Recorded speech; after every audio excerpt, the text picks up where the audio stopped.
Hoş geldin. Hatta Күнде публикациялар шығып. Иә.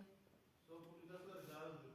Мал қырылды, сүтті, ана неден қырылғанын ешкім әлі күнге дейін жауап берген жоқ. Өйткені экспертизаның уақыты келген жоқ. Сондықтан сізге келіп айтайын дегенім біріншіден. Ондай ең біріншіден түбіне жетіп, неден болғанын табамыз. Ол бірінші айтады. Екіншіден ресми түрде экспертизалардың нәтижелері шықпай тұрып,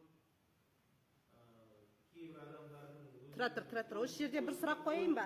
Тоқтайтшы, осы жерде бірақ сұрақ қойайын саған. Бірақ сұрақ қойайын. Тұра тұрыңызшы деймін, мен сізге жауап беремін. Жоқ, және айтып жатырсыз ғой, тұра тұрыңыз.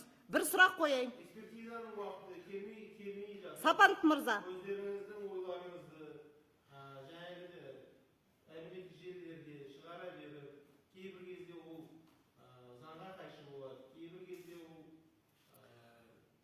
біреудің ойы білмей заңды бұзушылыққа кеңесуі мүмкін. Сондықтан ресми экспертиза нәтижесі шыққанша дейін ондай нәрседен кішкене бас тартуларыңызды сұраймын. Ал енді тұра тұр, енді бір сұрақ қойыншы Сапанов мырза. Және айтып жатырсың, ресми мәлімдеме жасады, таратты, бүйтті, сөйтті деп жатсыңдар ғой. Ал енді мына Алтай Ньюстың обл акиматқа қараған журналистері неге жәнегі ресми сіздердің ешқандай нәтижелерін тоспай неге пастереллез деп жариялады? 19 күні болған оқиға, олар 20 күні шығарып қойды пастереллез деп. Мен бұған сұрақ қойып ем, бұл журналистер маған енді сес көрсеткендей болып, мені жаманатты қылып, әлеуметтік желіде жариялап, мені бір хулиган секілді қылып көрсетті ма, сондай. Бірақ мен бәрі жоқ сұрақ қойғаным, бірақ сұрақ қойдым оларға. Неге сіздер пастереллез деп жариялап қылдыңыздар? Кімнен бұндай ақпаратты алдыңыздар деп?